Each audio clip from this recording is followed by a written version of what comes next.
He was considered the weakest in the academy until he discovered his curse was actually the rarest power in the world. I'm your anime, and let's go.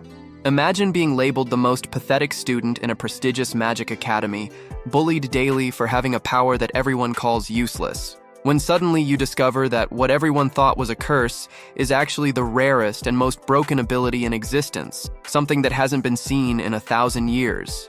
Now imagine that revelation coming at the exact moment when you've given up all hope and are about to drop out.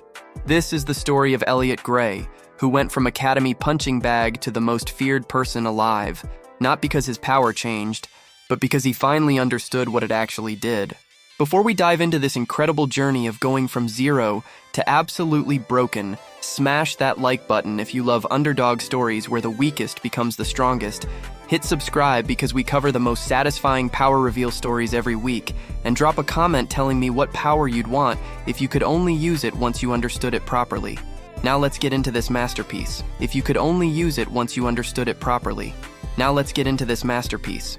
Elliot Gray is 16 years old and attending Arclight Academy, the most prestigious magical institution in the kingdom.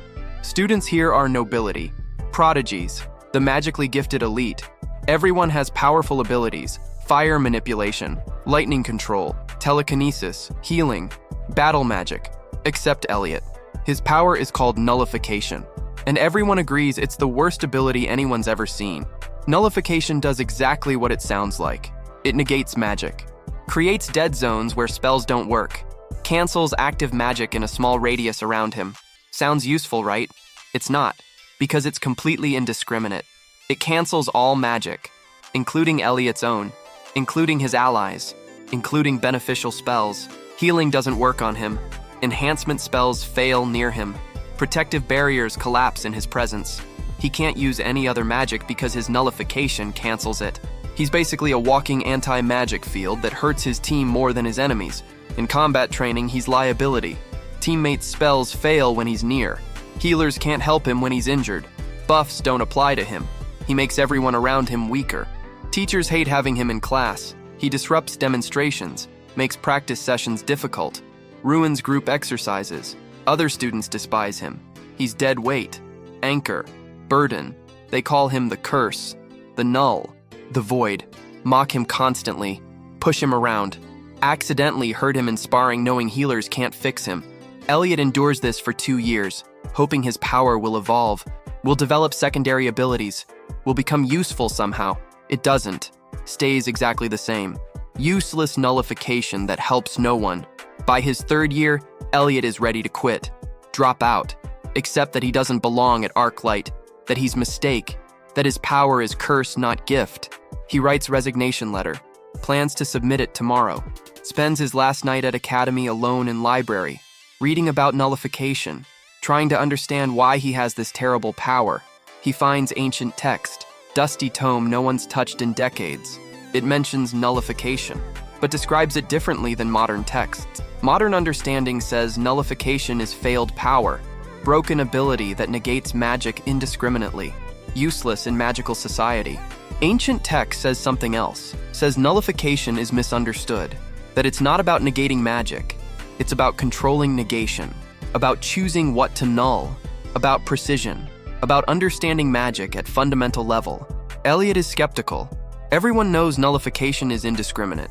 Every nullifier in recorded history had same problem. Couldn't control it, couldn't choose targets, just canceled everything.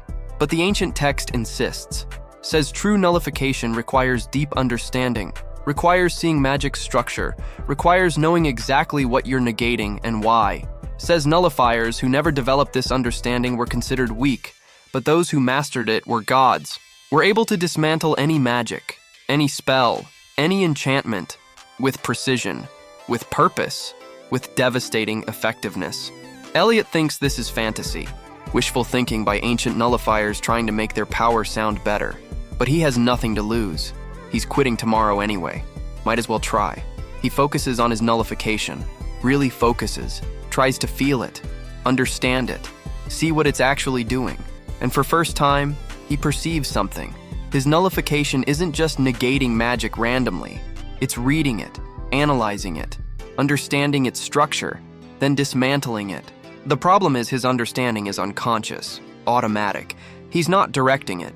It's just doing what it does without his input, canceling everything because he hasn't told it to be selective. Elliot tries something. There's enchanted lamp on table. Simple light spell. Permanent enchantment.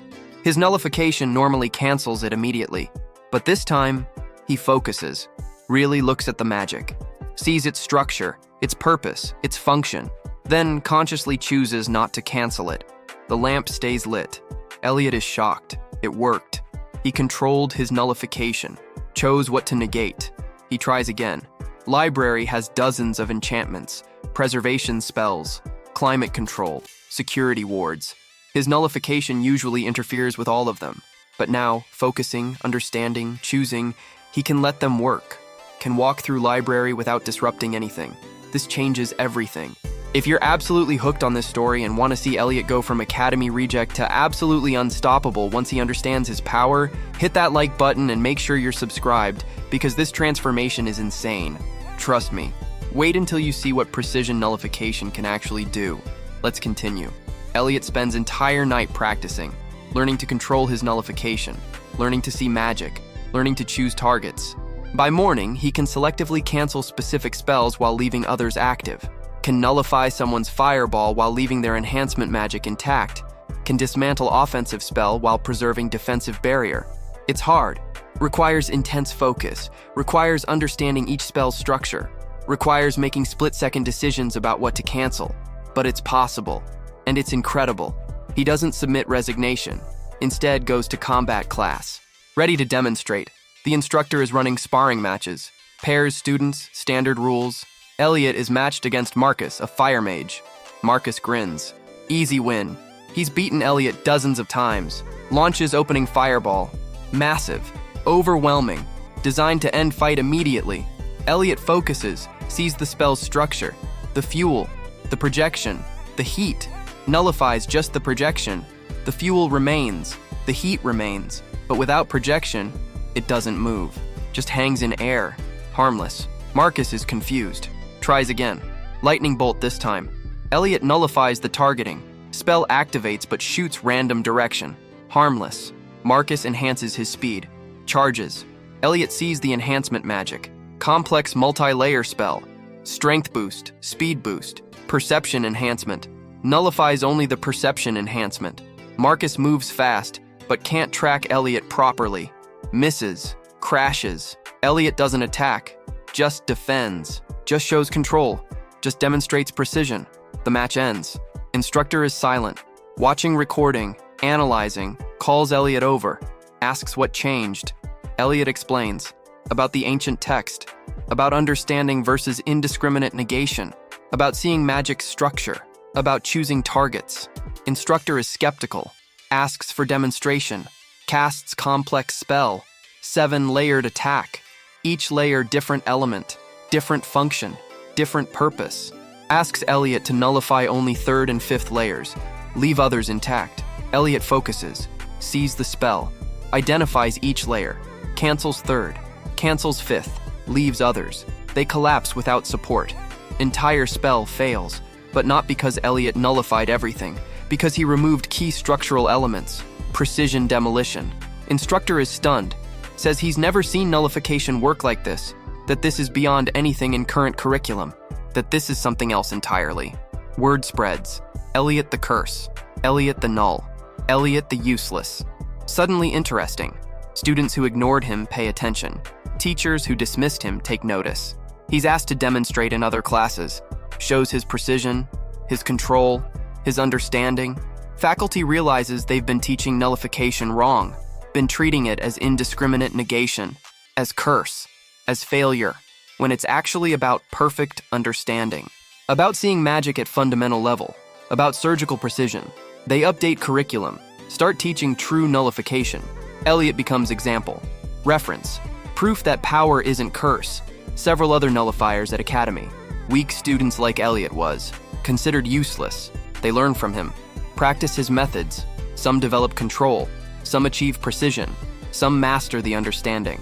Nullifier class goes from joke to legitimate discipline. From weakest to specialized. From curse to craft. But Elliot is still far ahead. Still developing. Still discovering. he realizes something else. His nullification doesn't just cancel magic. It gives him perfect understanding of how magic works. Every spell he nullifies, he comprehends completely, sees its structure, its purpose, its weaknesses, its strengths. He's becoming an encyclopedia of magical knowledge, not through study, through nullification, through dismantling, through understanding by destruction. This makes him invaluable for magical research. Professors bring him complex spells, ancient enchantments, unknown magic. He nullifies them, explains their structure, reveals how they work, advances magical theory by decades. His analysis is perfect, complete, undeniable. Because to nullify something precisely, you must understand it perfectly.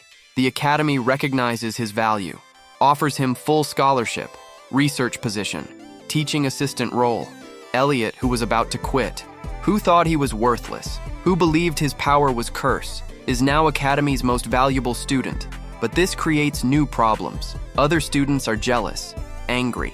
They worked for years to master their powers. Elliot just figured out his power works and became special overnight. Some claim it's unfair, that nullification is broken, that precision cancellation is too powerful, that he should be restricted, regulated, limited.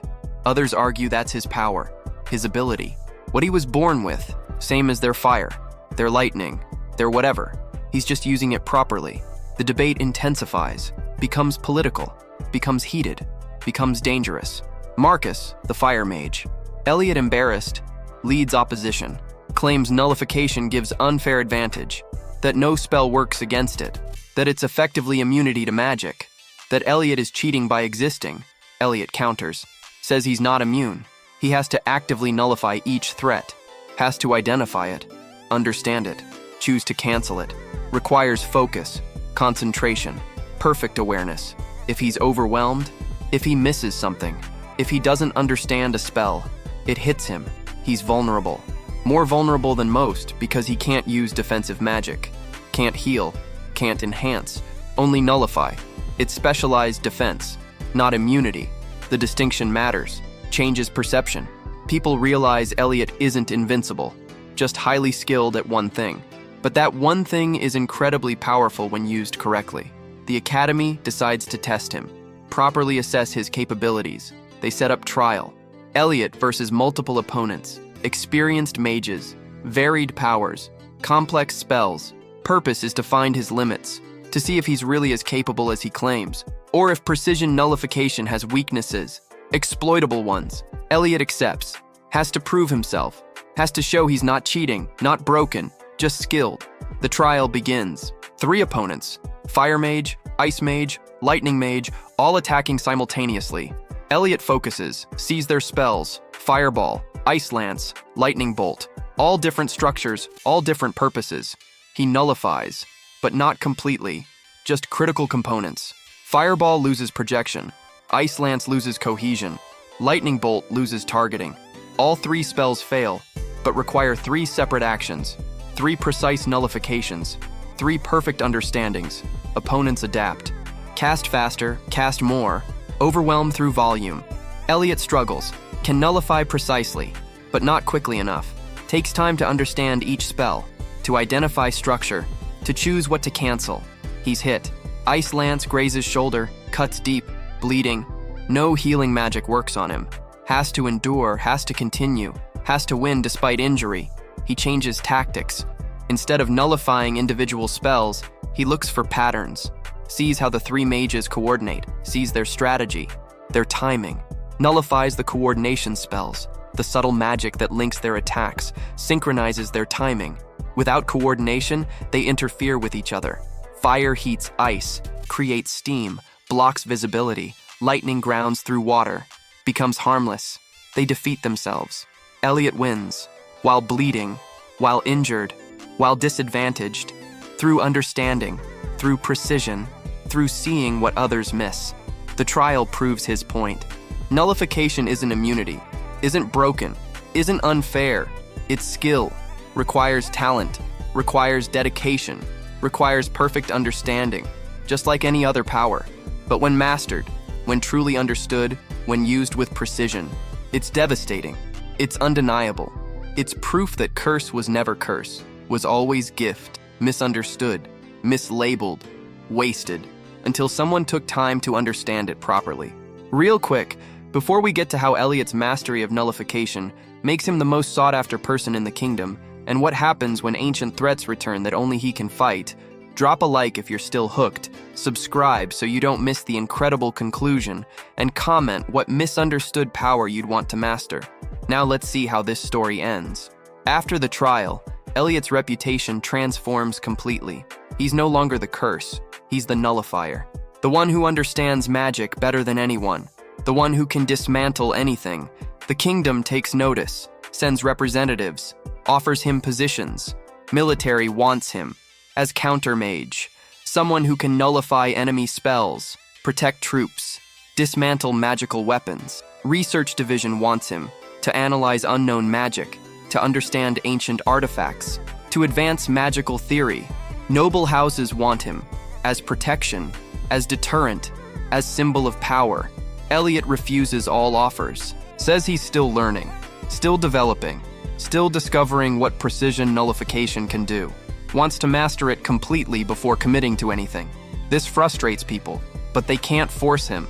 He's student, under academy protection, technically civilian. They have to wait. Meanwhile, Elliot continues advancing, discovers he can do more than nullify.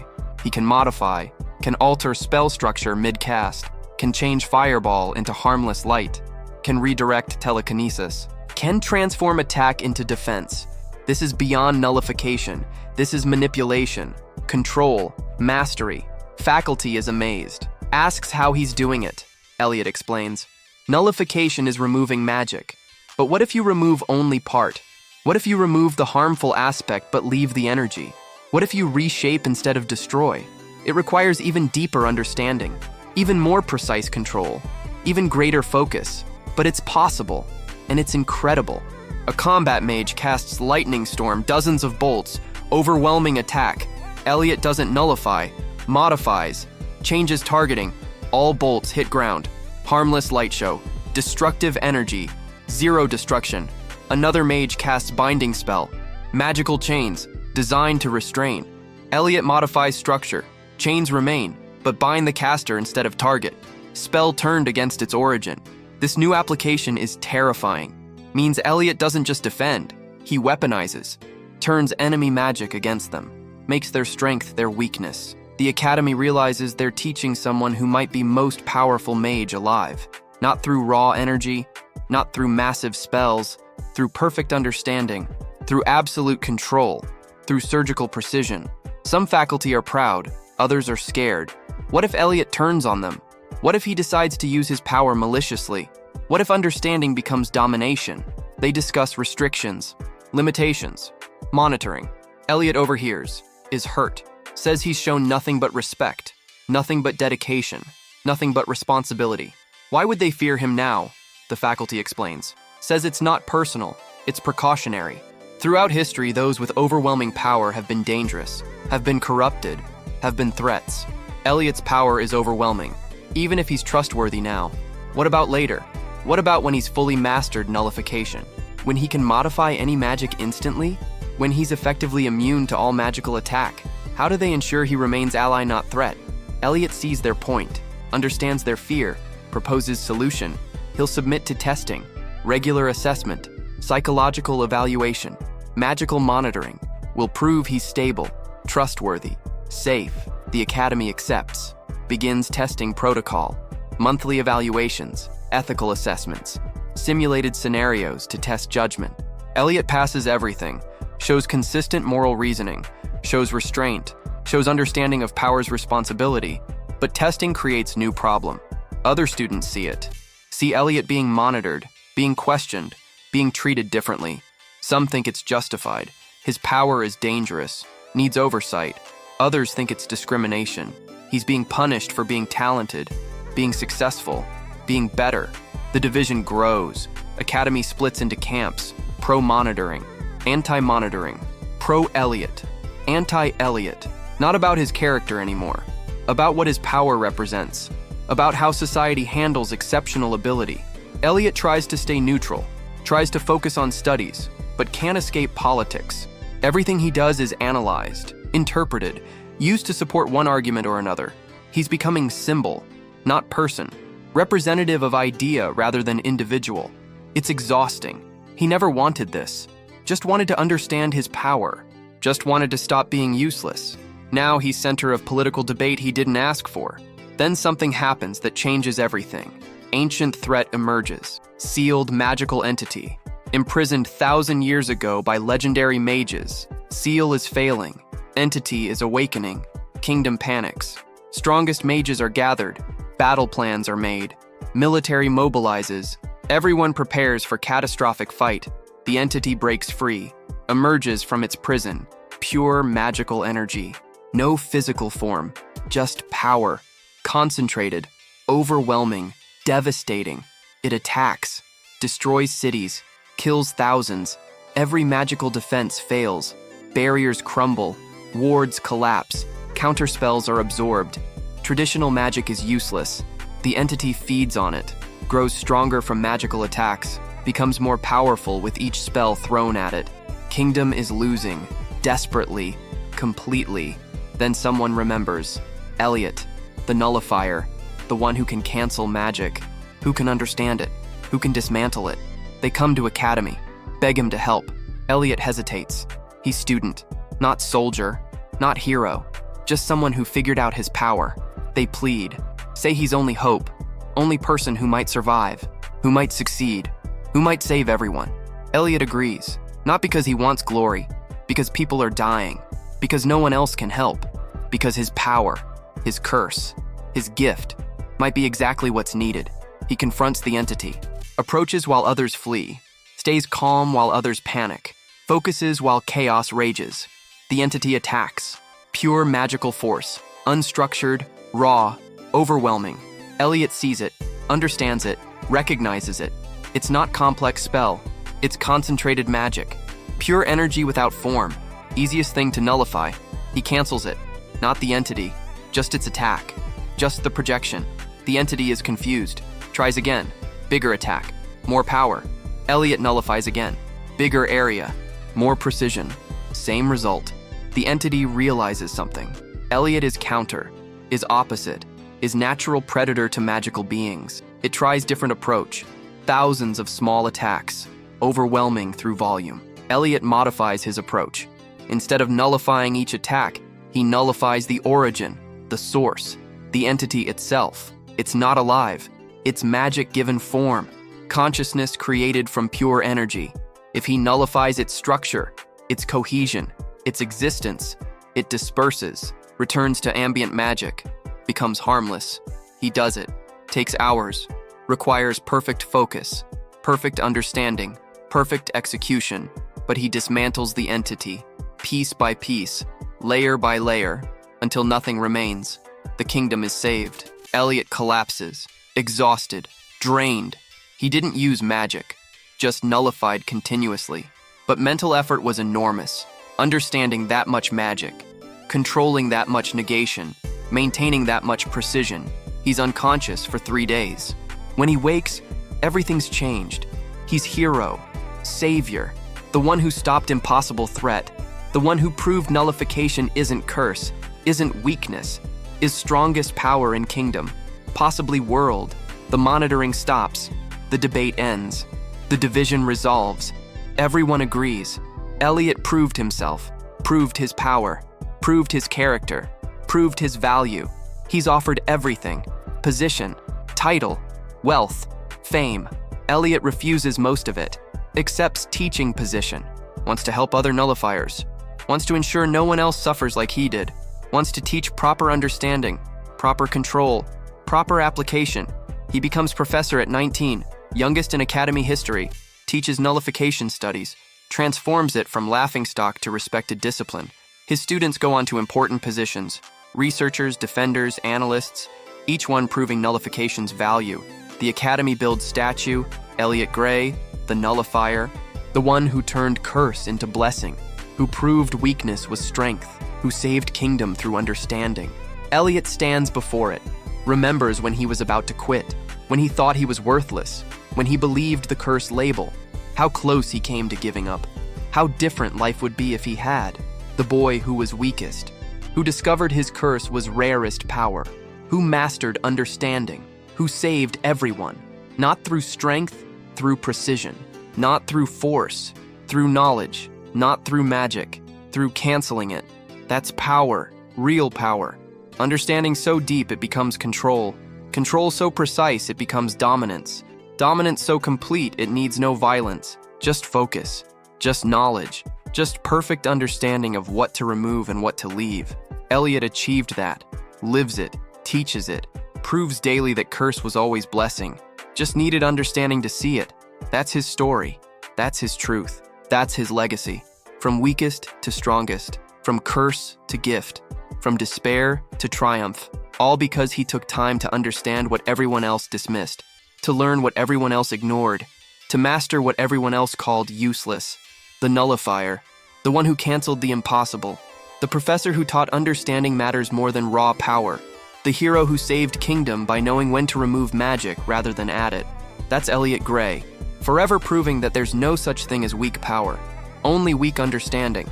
And that given proper comprehension, even curse becomes world's rarest gift, the power to nullify, the power to understand, the power to control through knowledge rather than force. That's true strength, that's real power. That's what changes everything, forever. But Elliot's story doesn't end with his heroic victory and teaching position. The years following his defeat of the ancient entity brought challenges he never anticipated. Challenges that tested not his power, but his character, his judgment, his understanding of what it meant to wield such ability. When Elliot became professor at 19, he was youngest faculty member in Arclight history. This created immediate tension. Older professors resented him, saw him as child, as student who got lucky, as someone who didn't earn position through decades of research and teaching, just through one spectacular demonstration of power. They made his life difficult, questioned his curriculum, criticized his methods, challenged his authority in front of students. Elliot endured it, understood their perspective. He was 19, teaching students barely younger than himself.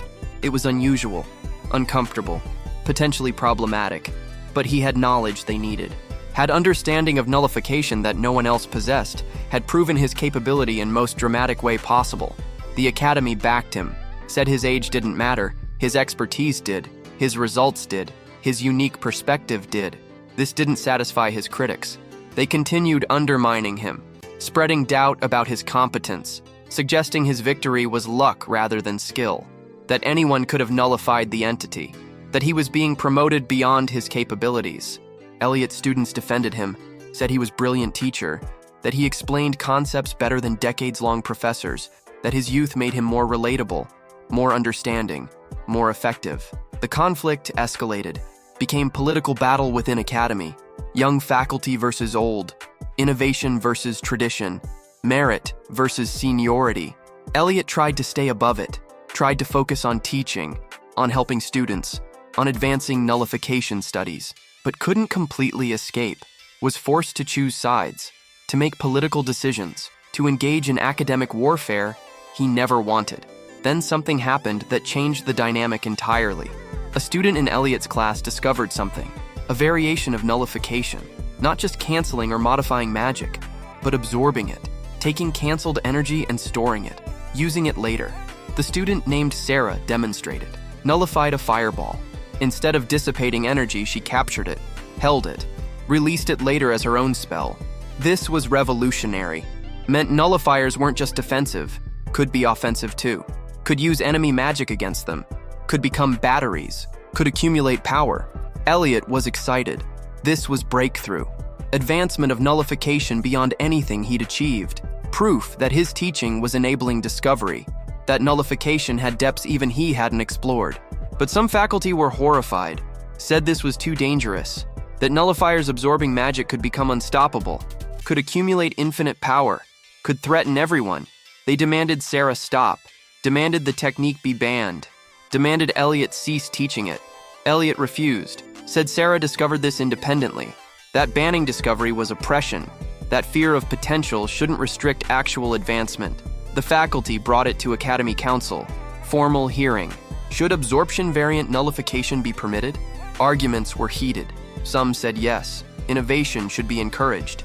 Discovery should be celebrated. Advancement should be enabled. Others said no. Some knowledge is too dangerous. Some techniques should be restricted. Some discoveries should be sealed. Elliot was asked to testify, to explain the technique, to assess its danger, to recommend action. He faced impossible choice: support his student and risk enabling something dangerous, or betray his principles to maintain safety. He chose truth, explained that absorption was dangerous, was powerful, was potentially destabilizing, but banning it wouldn't make it disappear. Sarah had discovered it. Others would too. Suppressing knowledge didn't eliminate it, just drove it underground, where it couldn't be studied, couldn't be understood, couldn't be controlled. Better to teach it properly, with context, with ethics, with understanding of responsibility, than to forbid it and create black market for dangerous technique. The council debated for weeks, finally ruled in Elliot's favor. Absorption would be taught, but only in advanced classes, only to students who demonstrated responsibility, only with extensive ethical training. This set precedent, established that Arclight wouldn't suppress knowledge, would instead teach it responsibly, would trust students with dangerous information if given proper context, but it also created new problems. Other academies didn't agree, said Arclight was being reckless, that teaching absorption was irresponsible, that students would abuse it, would hurt people, would destabilize magical society. Some academies banned their students from taking Elliot's classes, forbade nullification studies entirely, created schism in magical education community. Elliot watched this happen, watched his teaching create division, watched his advancement fragment society, questioned whether he was doing right thing, whether knowledge should be restricted if it caused this much conflict. His mentor, the instructor who first recognized his breakthrough, told him something important. Said every major advancement in magic faced similar resistance. Fire magic was once considered too dangerous. Healing was controversial. Teleportation was banned for decades. Innovation always threatens status quo, always creates conflict, always divides people. The question isn't whether to advance, it's how to advance responsibly, how to teach properly, how to ensure knowledge serves humanity rather than destroys it. Elliot took this to heart, redoubled his emphasis on ethics, on responsibility, on understanding consequences. His classes became as much philosophy as technique, as much character development as skill advancement. Students learned not just how to nullify, but when to nullify, why to nullify. What responsibilities came with ability to cancel magic? This approach worked. His graduates were skilled and responsible, powerful and ethical, capable and careful. They went into world proving nullification could be trusted, that nullifiers were assets, not threats, that advanced techniques could be taught safely. But not everyone succeeded. One student, talented but arrogant, learned absorption, became addicted to accumulating power, started picking fights to absorb magic, started attacking other students to steal their energy, became dangerous, unstable, addicted. Elliot had to intervene, had to nullify the student's accumulated magic, had to dismantle everything the student had built, had to expel someone he'd taught. The student blamed Elliot, said Elliot taught the technique but didn't warn about addiction, didn't explain the psychological toll of holding that much stolen power, didn't prepare him for consequences. Elliot felt crushing guilt. Had he failed this student? Had he taught technique without sufficient preparation? Had he enabled addiction by making power accessible? The academy investigated, found Elliot had provided extensive warnings, had taught ethics thoroughly, had monitored students carefully. The student's addiction was personal choice, personal failure, not teaching failure. But Elliot still felt responsible, still questioned his methods, still wondered if he could have done more. This incident made him more cautious, more careful, more thorough in screening students for advanced techniques. Some criticized this, said he was gatekeeping, creating barriers, restricting access based on subjective judgment. Elliot accepted the criticism, said yes, he was gatekeeping, because some students weren't ready, some needed more preparation, some needed more character development before wielding dangerous power. Better to delay access than enable harm. This position was controversial, but his track record supported it. His careful students succeeded. Reckless ones failed. Preparation mattered. Character mattered. Not everyone deserved access to every technique just because they wanted it.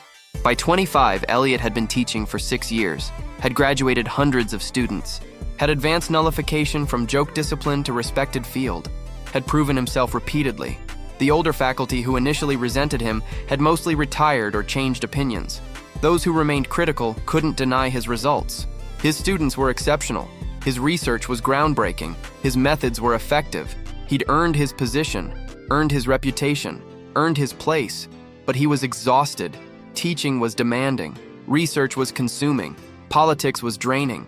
He was doing work of 3 professors while maintaining standards higher than most. He requested sabbatical, time to rest, to recover, to remember why he loved nullification in first place. The academy granted it, recognized he'd earned break, recognized he needed recovery, recognized burnout was threatening their most valuable instructor. Elliot spent sabbatical traveling, visiting other academies, learning different approaches, seeing how nullification was taught elsewhere. He found variety shocking. Some places taught it as purely defensive technique, others as analytical tool. Some embraced absorption, others banned it. Some followed his methods closely. Others developed completely different approaches. He realized there was no single correct way to teach nullification, that his approach, while successful, wasn't only approach, that diversity in teaching might strengthen field rather than fragment it. This humbled him, made him less certain, less absolute in his convictions, more open to other perspectives, more willing to acknowledge his methods had limitations. When he returned, he reformed his curriculum, incorporated ideas from other schools, made his approach more flexible, more adaptable, more responsive to individual student needs. Students noticed the change. Some appreciated it, said he was more understanding, more patient, more willing to accommodate different learning styles. Others were confused, said he seemed uncertain, less confident, less authoritative than before. Elliot explained, said certainty isn't always virtue, that acknowledging limitations is strength, not weakness, that evolution is necessary, that what worked at 19 might not work at 25, might not work at 30, might not work forever. Teaching requires constant adaptation, constant growth, constant willingness to question yourself. Some faculty criticized this, said he was becoming soft, losing his edge, compromising his standards. Others praised it, said he was maturing, developing wisdom, becoming better teacher. Elliot didn't know which was right, just knew he couldn't maintain intensity of his early years forever. Had to find sustainable approach, had to evolve or burn out. At 30, Elliot was still youngest full professor in academy history, but no longer teenager, no longer prodigy, just experienced teacher who'd been doing this for 11 years. The novelty had worn off, the politics had exhausted him, the responsibility had aged him.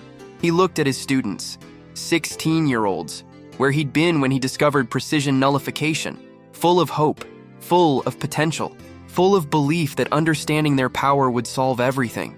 He wanted to tell them truth. That understanding power was just beginning, that real challenges were using it responsibly, that mastery was easier than wisdom. But he couldn't crush their enthusiasm, couldn't burden them with his fatigue, could only guide them carefully, teach them thoroughly, prepare them as best he could, and hope they avoided his mistakes, learned from his experiences, became better than he was. That's teaching. That's the real job. Not making students copy you, but enabling them to surpass you. Elliot understood that now. Understood his role wasn't to create mini Elliots, was to develop diverse, capable, ethical nullifiers who each found their own path. That understanding changed everything, made teaching meaningful again, made politics bearable, made fatigue manageable, because it wasn't about him anymore, wasn't about his reputation or his legacy, was about his students, their growth, their success, their contribution. That shift in perspective saved his career, gave him renewed purpose, carried him through next decade of teaching. The young professor who discovered his curse was blessing, who mastered the impossible, who saved the kingdom, who spent decades ensuring others could do the same. That's Elliot Gray at 30, tired but dedicated, uncertain but committed, imperfect but improving, still learning, still growing, still proving that understanding matters more than raw power, that teaching matters more than personal achievement, that enabling others matters more than being strongest yourself. That's wisdom. That's maturity. That's the second chapter of his story. Not as exciting as first, not as dramatic, but more important, more meaningful, more lasting. Because first chapter was about him. Second chapter is about everyone he's teaching, everyone he's enabling, everyone he's preparing to be better than he was. That's legacy. That's impact. That's what makes curse-turned-blessing actually matter. Not what you do with power, but what you enable others to do. Elliot learned that, lives it, teaches it, every day, in every class, with every student. The nullifier who proved weakness was strength, who now proves that strength is teaching others, that power is enabling others, that success is measured in students who surpass you. That's the complete story. That's the full truth.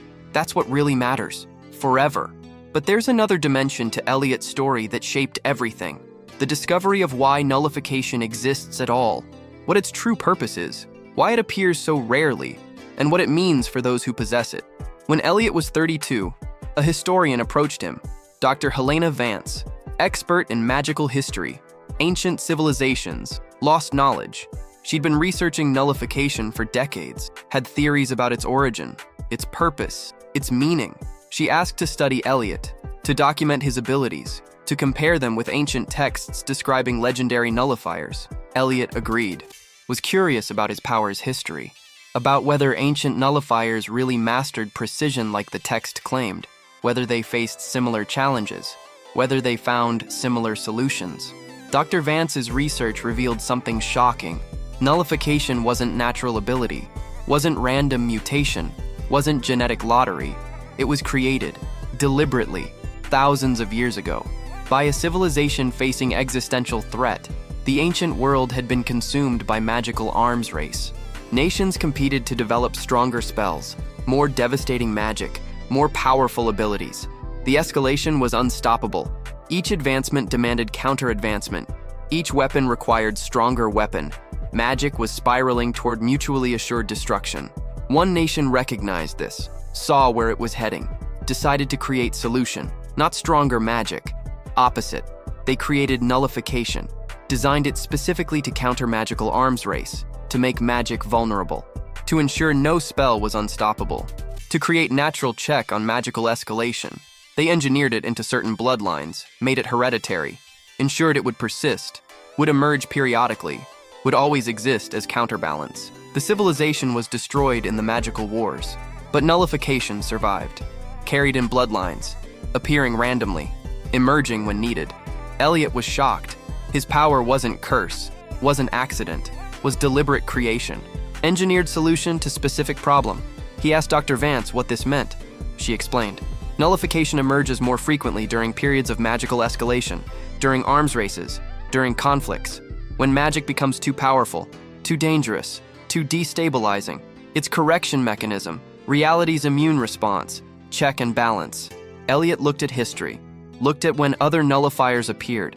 Pattern was clear. Every major magical conflict, every arms race, every period of dangerous escalation, nullifiers appeared, stopped the escalation, forced de-escalation, created balance, then disappeared, became rare again, became dormant, until next crisis.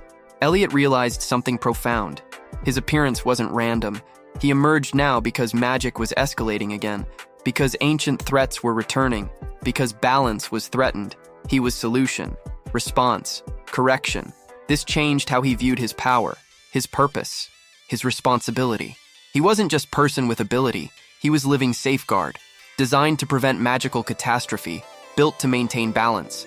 Dr. Vance suggested he embrace this, accept his role, become active balance keeper, stop magical escalation wherever it occurred, become enforcer of magical restraint. Elliot refused, said he was teacher, not police, not enforcer, not controller. He'd teach responsible nullification use, would help maintain balance through education, through enabling others, through creating community of responsible practitioners. But he wouldn't become magical dictator, wouldn't use his power to restrict others, wouldn't become what he was designed to prevent. Dr. Vance understood, said this was probably wise, that previous nullifiers who tried to enforce balance often became tyrants, became oppressors, became exactly the threat they were meant to counter. Better to teach balance than enforce it. Better to enable responsibility than demand it. Better to create culture of restraint than impose it through power. Elliot incorporated this understanding into his teaching, taught students that nullification had purpose, had meaning, had responsibility beyond personal power. They weren't just individuals with ability, they were balance keepers, safeguards, living reminders that magic has limits, should have limits, must have limits. Some students took this seriously, embraced the responsibility, became advocates for magical restraint, for ethical research, for responsible advancement. Others rejected it, said they didn't ask to be born with purpose, didn't want responsibility for balance, just wanted to use their power. Elliot accepted both responses, said purpose could be chosen, could be embraced or rejected, could be interpreted individually. What mattered was understanding, knowing what nullification was, what it meant, what it represented, then choosing how to engage with that knowledge. This teaching created new division. Purpose-driven nullifiers versus power-focused nullifiers. Those who saw themselves as balance keepers versus those who saw themselves as individuals with useful ability. Both were valid, both had merit, both contributed, but they approached nullification differently, valued different things, pursued different goals. Elliot tried to accommodate both, tried to teach both perspectives, tried to validate both approaches, but his bias was obvious. He favored purpose-driven students, gave them more attention, more opportunities, more support. The power-focused students noticed, complained, said he was discriminating, was favoring students who agreed with his philosophy, was creating hierarchy based on ideology rather than skill. Elliot acknowledged this was true, said yes, he did favor purpose-driven students, not because they were better, but because they aligned with his understanding of nullification's meaning. He couldn't help his bias, could only be honest about it. Some students left his program, found other teachers, other approaches, other philosophies.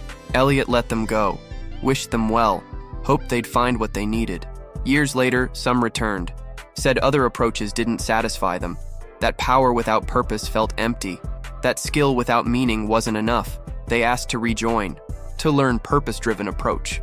Elliot welcomed them, said purpose can't be taught, can only be discovered, that leaving and returning was part of their journey, part of finding their own understanding. At 35, Elliot had been teaching for 16 years, had helped hundreds of students discover and develop their nullification, had advanced the field immeasurably, had proven curse was blessing, but he was also tired, deep tired, soul tired, the kind that doesn't heal with rest. He'd spent 16 years carrying responsibility for field, for students, for balance, for ensuring nullification served its purpose. It was exhausting.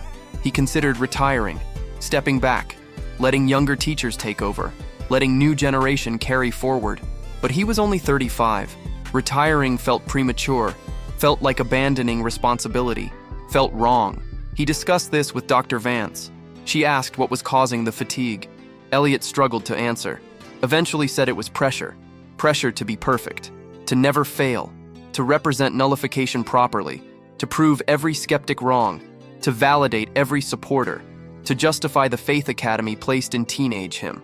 Dr. Vance said something that changed his perspective, said he was carrying weight that wasn't his to carry, that nullification's reputation didn't depend on him alone.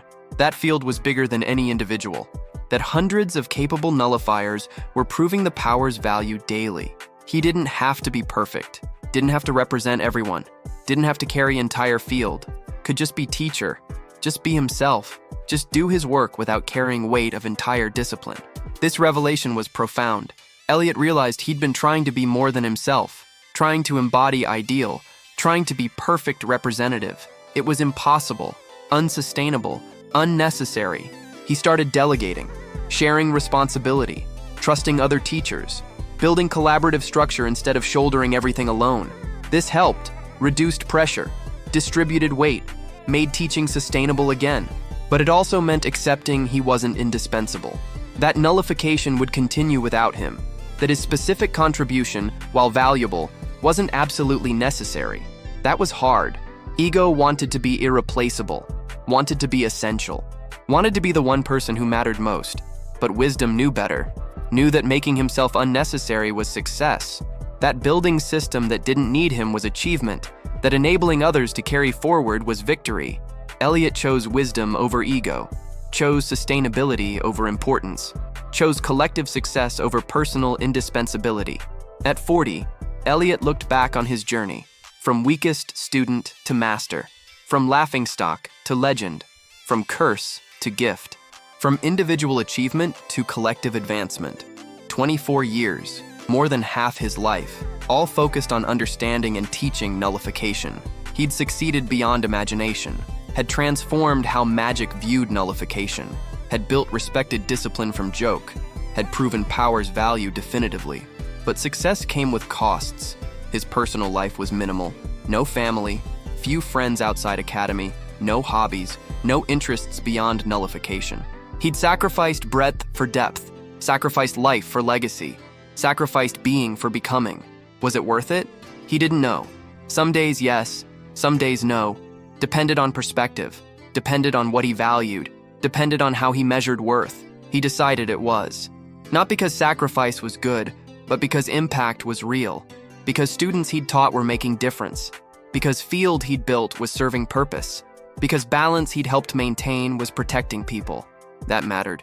More than personal fulfillment, more than individual happiness, more than comfortable life.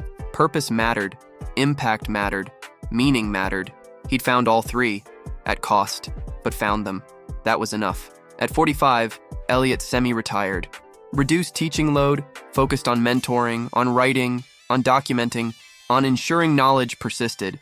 He wrote comprehensive text on nullification, Understanding the Null, Complete Theory and Practice of Precision Nullification. It was massive, 1,000 pages, covering everything: theory, technique, ethics, history, philosophy, application. It became canonical, the definitive text. Required reading for every nullification student. Not because it was only source, but because it was most complete, most thorough, most honest. Elliot also wrote memoir, From Curse to Calling, A Nullifier's Journey. Personal story, from discovery to mastery to teaching to understanding. Didn't hide struggles, didn't minimize costs, didn't make himself heroic, just told truth. The memoir was controversial. Some loved it, said it was honest, inspiring, real. Others criticized it, said it was too negative, too focused on difficulty, too discouraging. Elliot accepted both responses, said different people needed different stories. Some needed inspiration, some needed warning, some needed validation. His story provided all three. Let readers take what they needed. At 50, Elliot was elder statesman of magical education. Not most powerful, not most famous, but most respected, most trusted, most sought for wisdom. People came to him for advice, for perspective, for understanding. He offered it, freely, honestly, without pretense, helped people see clearly, think deeply, choose wisely. That's what age gave him. Not more power, more wisdom, not stronger nullification, better judgment, not greater achievement, clearer perspective. By 60, Elliot rarely taught, mostly consulted, advised, guided. Let younger teachers carry forward. Let new generation advance field. Let students surpass him, watched with pride, with satisfaction, with peace. He'd done his part, built foundation, established field, proved value. Now others were building on it, improving it, taking it directions he never imagined. That was success, real success, lasting success, the kind that mattered. When Elliot died at 70, peacefully in sleep, magical community mourned appropriately, with respect, with gratitude, with acknowledgement of contribution, but not with worship, not with claims of perfection, not with forgetting his humanity. They remembered him complete, struggles and triumphs, failures and successes, human being who did extraordinary things while remaining extraordinarily human. That's how he wanted to be remembered, not as hero, as person, who found curse, turned it to gift, taught others to do same, built something lasting, made difference. That's enough. That's everything. That's legacy worth having. The boy who was weakest, who discovered his power, who mastered it, who taught it, who proved that curse was never curse, was always gift, misunderstood, mislabeled, waiting for understanding. Elliot provided that understanding, for himself, for others, for field, for world. That's what matters. That's what lasts. That's what makes curse into calling, understanding, teaching, enabling, forever.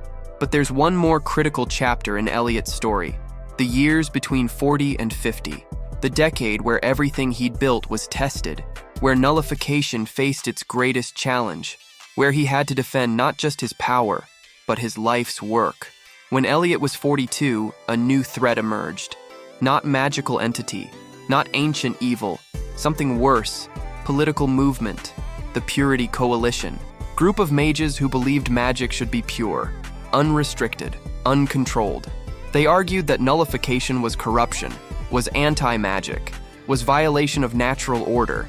They claimed nullifiers were parasites, destroyers, threats to magical society, should be eliminated. The coalition started small, fringe group, radical faction, easy to dismiss, but they grew, recruited, spread propaganda, built following. Within 2 years, they had thousands of members, had political influence, had power. They lobbied for anti-nullification laws, restrictions on nullifier rights, monitoring, registration, eventually, elimination. Elliot watched with growing alarm. This was exactly what Dr. Vance had warned about. Backlash against balance keepers, resentment of those who could limit power. He organized response, gathered nullifiers, built coalition, prepared defense. But defense of what? Their right to exist? Their right to use their power? Their right to teach? All of it. Everything Elliot had built for 23 years was under attack. The Purity Coalition argued nullification disrupted magical society, made mages vulnerable, created weakness, should be suppressed, Elliot countered. Said nullification was natural ability, same as any other power, protected by same rights, same laws, same freedoms. The debate became national, then international. Magical communities everywhere took sides. Some supported nullifiers, said they had rights, had value, had purpose. Others supported coalition, said nullification was dangerous, destabilizing, threatening. The conflict escalated, became heated, became violent. Coalition members attacked nullifiers, hurt them, killed some, claimed self-defense, claimed nullifiers were threats. Magical law enforcement struggled. How do you protect people whose power cancels magic? Traditional magical protection didn't work. Barriers failed. Wards collapsed. Guards were neutralized. Nullifiers were vulnerable, exposed, targeted. Elliot worked with Academy, developed non-magical protection, physical security, conventional weapons, technology. It helped, but wasn't enough. Coalition adapted, used non-magical attacks, poisons, weapons, ambushes, killed 12 nullifiers in 6 months. Elliot was devastated. His students, his colleagues, his people, murdered for having ability they were born with. He considered using his power, could nullify coalition leadership, could dismantle their organization, could stop the violence, but that would prove their point, would demonstrate nullifiers were threats, would justify their fear, would validate their propaganda. He chose different path, public demonstration. He challenged coalition leadership to public debate, offered to demonstrate nullification, to show it wasn't threat, was controlled, was precise, was safe. Coalition accepted, saw opportunity to humiliate him, to expose nullification as dangerous, to prove their point. The demonstration was broadcast worldwide, millions watching. Elliot stood before hostile audience, coalition supporters, critics, people who wanted him to fail. He demonstrated precision nullification, showed surgical control, showed he could nullify specific spells while leaving others intact, showed he could protect rather than destroy. Coalition leadership claimed it was trick, said anyone could fake control in demonstration, asked him to prove it under pressure, under real threat, under actual danger. Elliot agreed, said he'd defend himself against their strongest mages, using only nullification, no offensive magic, no violence, just defense, just protection, just demonstration of control. 3 coalition champions attacked: Master Fire Mage, Expert Lightning Caster, Legendary Force Manipulator, all attacking simultaneously, attempting to kill, attempting to prove nullification couldn't protect against real power. Elliot nullified, precisely, perfectly, calmly. Every attack failed, every spell dismantled, every assault negated. He didn't counterattack, didn't harm them, didn't even move, just stood, nullified, survived. The demonstration proved his point. Nullification wasn't aggression, was defense, was control, was precise, was safe. Public opinion shifted. People saw nullification properly, saw it wasn't threat, was protection, was balance. Coalition lost support, lost credibility, lost momentum. but didn't disappear. Became underground movement, radical faction, terrorist organization. They continued attacking nullifiers, continued killing, continued trying to eliminate what they hated. Elliot spent next 5 years fighting this threat, not with magic, with law, with politics, with public relations. He lobbied for nullifier protection, for anti-discrimination laws, for recognition of nullification as legitimate power. He succeeded mostly. Most nations passed protections, recognized nullifier rights, prosecuted attacks, but some didn't. Some nations sided with coalition, banned nullification, forced nullifiers to flee, created refugees. Elliot helped them, arranged sanctuary, provided support, built network, saved hundreds, but couldn't save everyone. Coalition killed 43 nullifiers over 5 years. Elliot knew every name, every story, every loss, carried guilt for each one, wondered if his advocacy made them targets, if his visibility endangered them, if his defense of nullification painted targets on their backs. His therapist said this was survivor's guilt, that he wasn't responsible for coalition's violence, that defending rights wasn't causing attacks. That blame belonged to attackers, not defenders. Intellectually, Elliot understood. Emotionally, struggled. At 47, coalition attempted to assassinate him, planted bomb in his office, timed to explode during office hours, would have killed him and anyone nearby. Security found it, diffused it, prevented tragedy. But message was clear. Coalition wanted him dead. Academy increased security, gave Elliot bodyguards, restricted his movements, made recommendations about reducing visibility. Elliot refused, said hiding validated their tactics, said fear gave them power, said he'd continue teaching, continue advocating, continue defending. Security couldn't protect him perfectly. His nullification prevented magical protection. He was vulnerable.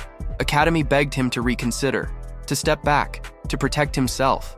Elliot said he'd spent 28 years teaching nullification, teaching its value, teaching its purpose, teaching its meaning. He wouldn't abandon that because terrorists threatened him, wouldn't betray his students, wouldn't validate persecution. This was dangerous. Reckless, perhaps, but necessary. Someone had to stand, had to refuse to hide, had to demonstrate nullifiers wouldn't be terrorized. For 2 years, Elliot lived under constant threat, constant vigilance, constant awareness that coalition might strike. It was exhausting, terrifying, unsustainable. Then coalition made mistake, attacked Academy directly, attempted to bomb nullification department, kill students, destroy program. Security stopped them, captured attackers, recovered evidence that proved coalition leadership ordered attack, that they planned systematic elimination, that they were organized terrorist group. This evidence changed everything. Coalition couldn't claim to be legitimate movement anymore, couldn't claim attacks were isolated, couldn't claim self-defense. They were exposed as terrorist organization. Nations that tolerated them couldn't anymore. Laws were passed, crackdowns happened, leaders were arrested, movement collapsed, not completely, never completely. Remnants remained, scattered cells, individual terrorists, but organized threat ended. Nullifiers were safer. At 49, Elliot could finally breathe, could finally relax, could finally stop fearing assassination. The threat hadn't disappeared, but had diminished, had become manageable. He reflected on those 7 years. 7 years of fighting, of defending, of protecting. 7 years that aged him more than previous 20. 7 years that cost him peace, cost him security, cost him naivety. He'd believed magical society was enlightened, was rational, was beyond persecution, was wrong. Magical society was human, subject to fear, subject to prejudice, subject to hate. Nullification triggered all three, because it limited power, because it created vulnerability, because it represented constraint. And people hate constraint, hate limitation. Hate being unable to do what they want, even when limitation is necessary, even when it creates balance, even when it prevents catastrophe. This understanding changed how Elliot taught. He added new component to curriculum: history of persecution, sociology of fear, psychology of prejudice. Students learned that having power wasn't enough, had to understand how others perceived it, had to navigate fear, had to defend against hate, had to protect themselves not just physically but politically. Some students resented this, said they just wanted to learn nullification. didn't want politics, didn't want sociology, didn't want complexity. Elliot said complexity was reality, that ignoring it didn't make it disappear, that naive nullifiers were vulnerable nullifiers, that understanding persecution was surviving persecution. The students who heeded this teaching thrived, became politically savvy, became advocates, became defenders, protected themselves and others. The students who ignored it struggled, became targets, became victims, became casualties of naivety. Elliot mourned each one, each student who didn't listen, each graduate who thought power was enough, each nullifier who believed society would protect them. Each loss taught him same lesson. Power isn't enough, never enough, needs wisdom, needs understanding, needs political savvy, needs awareness that ability threatens those without it, needs preparation for backlash. This lesson became central to his teaching, became his primary message, became what he most wanted students to understand, not how to nullify, but how to survive while nullifying, how to exist, how to persist, how to defend their right to be. At 50, Elliot had been teaching for 31 years, longer than many professors' entire careers, had seen and done more than most people experience in lifetime, had built field, had defended it, had preserved it, had paid price, personal price, psychological price, the cost of standing, of refusing to hide, of defending what mattered. Was it worth it? Yes, always yes, because nullification survived, because students thrived, because field continued, because balance persisted. That mattered more than personal cost, more than peace, more than safety, more than comfort.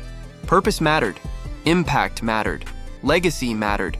Elliot had all three, at cost, but had them.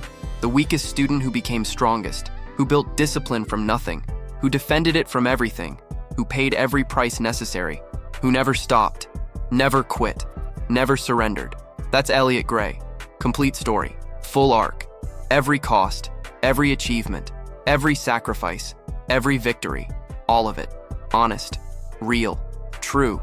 The curse that became calling, the weakness that became strength, the outcast who became founder, the student who became teacher, who became defender, who became legend, not through power alone, through everything else, through persistence, through dedication, through refusal to accept dismissal, through determination to prove everyone wrong, through commitment to helping others avoid his suffering, through sacrifice of everything personal for something universal. That's legacy. That's impact. That's what makes story matter. Not the power, the price, not the ability, the dedication, not the magic, the meaning. Elliot proved that, lived that, taught that, forever. And so Elliot's story reaches its natural conclusion, not in dramatic finale, not in ultimate battle, but in quiet legacy, in students taught, in field established, in understanding shared. 70 years after he almost quit academy, nullification is recognized discipline, respected field, valued specialization, no longer curse, no longer joke, no longer dismissal. Universities teach it, researchers study it, practitioners master it, all because one student refused to accept the label, refused to believe the dismissal, refused to quit. Elliot's textbook is still standard, his methods still taught, his philosophy still debated, his legacy still living, not frozen, not static, but evolving, growing, improving, exactly as he wanted. He didn't want final word, wanted foundation, wanted starting point that others built upon, wanted to be surpassed, and he was. Modern nullifiers do things he never imagined, master techniques he never developed, apply power in ways he never considered. They're better than he was, stronger, more skilled, more capable. That's his greatest achievement, not personal mastery, but enabling others to surpass him, not individual power, but collective advancement, not being best, but making others better. The Academy statue still stands. Elliot Gray, the nullifier, youngest professor, greatest defender, ultimate proof that curse was always blessing. Students walk past it daily. Some stop, read the plaque, wonder about the story. Others ignore it. Just another statue, just another historical figure, just another achievement. Both reactions please him, would please him if he knew. Being remembered matters. Being forgotten matters too. Means field outgrew him. Means nullification belongs to everyone now.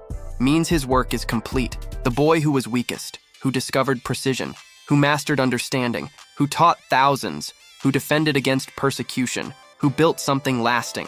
That's the complete story. That's the full truth. That's what matters. Not the power, the persistence, not the ability, the dedication, not the magic, the meaning.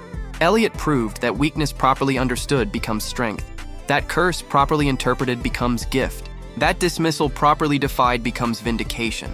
That student properly dedicated becomes teacher. That teacher properly committed becomes legend. All because he took time to understand, took effort to master, took risk to teach, took stand to defend, took decades to build. That's real power. That's true strength. That's lasting impact. Understanding, mastery, teaching, defending, building. Elliot did all of it. The curse that was never curse, the weakness that was always strength, the outcast who became founder, the student who changed everything by refusing to accept what everyone claimed, by insisting on understanding what everyone dismissed, by proving that proper comprehension transforms everything. That's the lesson. That's the truth. That's what echoes through time. Forever. The weakest who became strongest, not through gaining power, but through understanding what he already had. That's Elliot Gray. That's his legacy. That's what makes curse into calling. Understanding. Always understanding. Forever. 100 years after Elliot's death, historians study his life, analyze his contributions, debate his methods, assess his impact. They conclude unanimously. Elliot Gray transformed magical society, not through conquest, not through innovation, not through discovery, through interpretation, through teaching one simple truth. That understanding matters more than raw power. That precision beats force. That knowledge defeats strength. This truth reshaped magical education, changed how powers are taught, how abilities are valued, how students are assessed. No longer just about strength, about understanding too, about control, about precision, about wisdom to use power properly. Elliot's influence extends beyond nullification.